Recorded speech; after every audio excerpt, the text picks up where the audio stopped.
मुसलमानों ने भारत के लिए क्या क्या किया है। मुसलमान इस दुनिया के तकरीबन हर हिस्से में मौजूद हैं, जो समय समय पर अपने देश को गौरवान्वित करते रहते हैं। लेकिन अगर बात की जाए हिंदुस्तानी मुसलमानों की, तो हिंदुस्तानी मुसलमानों में एक सवाल हमेशा ये पूछा जाता है कि उन्होंने हिंदुस्तान के लिए क्या किया है। तो आज की इस वीडियो में हम आपको यही बताने वाले हैं कि हिंदुस्तानी मुसलमानों ने हिंदुस्तान के लिए क्या क्या किया है। और अगर मुसलमान कभी इंडिया आए ही नहीं होते तो आज के वक्त में हिंदुस्तान का सूरत हाल क्या होता। तो चलिए इस इंटरेस्टिंग वीडियो को शुरू करते हैं। हम सभी जानते हैं कि भारत की राजधानी दिल्ली है, जहां से पूरे देश को चलाया जाता है, इसलिए दिल्ली को भारत का दिल भी कहते हैं। लेकिन क्या आप ये जानते हैं कि सबसे पहले दिल्ली से शासन करने वाले लोग कौन थे? जी हाँ, सबसे पहले दिल्ली के शासन करने वाले लोग मुसलमान ही थे और तब से आज तक दिल्ली से ही पूरे भारत को कंट्रोल किया जाता है। आपने टीपू सुल्तान का नाम तो सुना ही होगा, जिन्हें टाइगर ऑफ मैसूर के नाम से भी जाना जाता है। दरअसल टीपू सुल्तान वो पहला मुसलमान था जिसने भारत में रह रहे अंग्रेजी हुकूमत के खिलाफ आवाज उठाई थी और लोगों को ये समझाना शुरू किया था कि वो किस हद तक अंग्रेजों के गुलाम बन गए हैं। वरना लोगों को तो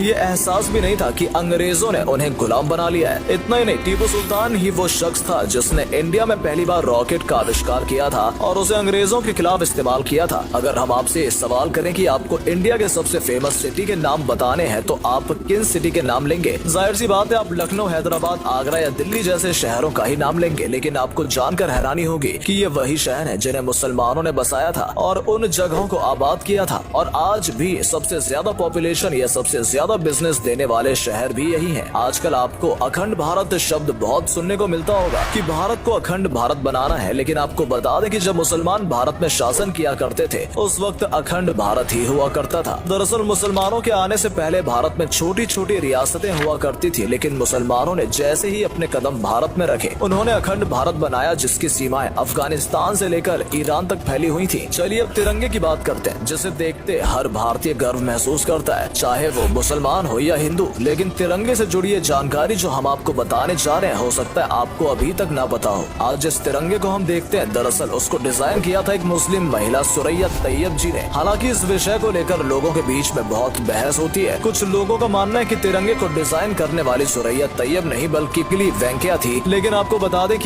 कि ये बात भी सच है कि कांग्रेस नेता नवीन जिंदल के एक एनजीओ ने इस बात का दावा किया है कि ये डिजाइन सुरैया तैयब जी का ही बनाया हुआ है और उस समय संविधान सभा ने इसे राष्ट्रीय ध्वज के लिए मंजूरी भी दी थी। और ऐसे कई इतिहासकार हैं जो इस बात को सच मानते हैं कि तिरंगे का डिजाइन सुरैया तैयब जी ने ही तैयार किया था। आज भले ही अमेरिका सुपर पावर क्यों ना हो और उसके पास सबसे ज्यादा पैसा हो, लेकिन एक वक्त था जब हिंदुस्तान का जीडीपी 24% से भी ज्यादा था और उस वक्त इंडिया पूरी दुनिया में सबसे ज्यादा शक्तिशाली था। और वो दौर था मुसलमानों का, जब औरंगजेब आलमगीर भारत पर शासन किया करते थे। उस दौर में तकरीबन 10,000 से भी ज्यादा गांव और कस्बों को बनाया गया था। इतना ही नहीं, मुसलमानों के दौर में ही भारत में पुलों का निर्माण हुआ, नहरें बनाई गई और बाग बगीचे तैयार किए गए जो आज के वक्त में भी मौजूद हैं। लेकिन आजकल आपको कोई ये नहीं बताएगा कि इसको बनाने वाले मुसलमान थे। यहाँ तक कि आज के मुसलमानों को भी इस बात का इल्म नहीं है। बात की जाए ताजमहल की, लाल किला की, चार मीनार की या कुतुब मीनार की, ये सभी इमारतें खूबसूरत आर्किटेक्चर का एक जीता जागता नमूना है, जिसे किसी और ने नहीं बल्कि मुसलमानों के द्वारा ही तैयार किया गया था। और ये सभी इमारतें आज भी भारत की खूबसूरती में चार चांद लगा देती हैं। या फिर ये भी कह सकते हैं कि ये इमारतें आज भी भारत की पहचान बनी हुई हैं। आपने देखा होगा कि कई जगहों पर भारत की पहचान ताजमहल या लाल किला से की जाती है और आज भी दुनिया के कोने कोने में इस खूबसूरत आर्किटेक्चर को देखने के लिए लोग भारत आते हैं और पैसा खर्च करते हैं और वो पैसा भारत की तरक्की में लगाया जाता है। आपको जानकर हैरानी होगी कि 7 अजूबों में से एक अजूबा ताजमहल भी है, जिसके बारे में ये कहा जाता है कि इसे दोबारा बनाना तकरीबन नामुमकिन है। ताजमहल ही नहीं बल्कि भारत की ऐसी कई खूबसूरत इमारतों को लोगों ने दोबारा बनाने की कोशिश जरूर की, लेकिन उन्हें कामयाबी नहीं मिली। कभी आपने सोचा है कि सबसे ज्यादा खाने वाली डिश बिरयानी, कबाब या समोसा, इन सबको पहली बार आखिर किसने बनाया था? आप बिल्कुल सही सोच रहे हैं। इसकी शुरुआत भी भारत में मुसलमानों ने ही की थी। और फिर यही नहीं, बात करें कृषि की, तो कृषि में भी मुसलमानों की बहुत महत्वपूर्ण भूमिका रही है। आज जिस सेब के बारे में कहा जाता है कि इसे खाने वाले लोग कभी बीमार नहीं पड़ते, उस सेब की शुरुआत भी भारत में मुसलमानों ने की थी। सिर्फ सेब ही नहीं, संतरा, पुदीना, खजूर जैसी फायदेमंद चीजों को भी मुसलमानों ने ही लोगों तक पहुँचाया था और हम आज भी इन सभी चीजों का इस्तेमाल करते हैं। चलिए, ये तो फिर भी वो चीजें जो मुसलमान नहीं भी करते तो कोई और इसकी खेती करना शुरू कर देता। लेकिन हैरानी की बात तो यह है कि इंडिया में जिस चाय को बड़े शौक के साथ पिया जाता है और जिन लोगों की सुबह भी चाय पिए बिना नहीं होती है, उस चाय को भी पहली बार तुर्किश मुसलमान भारत में लेकर आए थे। इससे पहले भारत में हल्दी दूध या फिर काढ़ा ही पिया जाता था, लेकिन आज हम सब चाय को बड़े शौक से पीते हैं। आज हम भले ही आजाद भारत में सांस ले रहे हैं, लेकिन भारत को आजाद कराने में मुसलमानों की भी काफी अहम भूमिका रही है और इस बात को कोई भी नहीं झुठला सकता। खिलाफत आंदोलन के बारे में आपने सुना जरूर होगा, लेकिन आपको ये नहीं पता होगा कि खिलाफत आंदोलन की शुरुआत करने वाले लोगों का नाम मोहम्मद अली जौहर और शौकत अली था। इतना ही नहीं, साइमन गो बैक और अंग्रेजों, भारत छोड़ो जैसे प्रसिद्ध नारे भी मुसलमानों के द्वारा ही दिए गए हैं। सरफरोशी की तमन्ना अब हमारे दिल में है जैसी कविता लिखने वालों का नाम बिस्मिल्लाह अजीमाबादी था। चलिए आप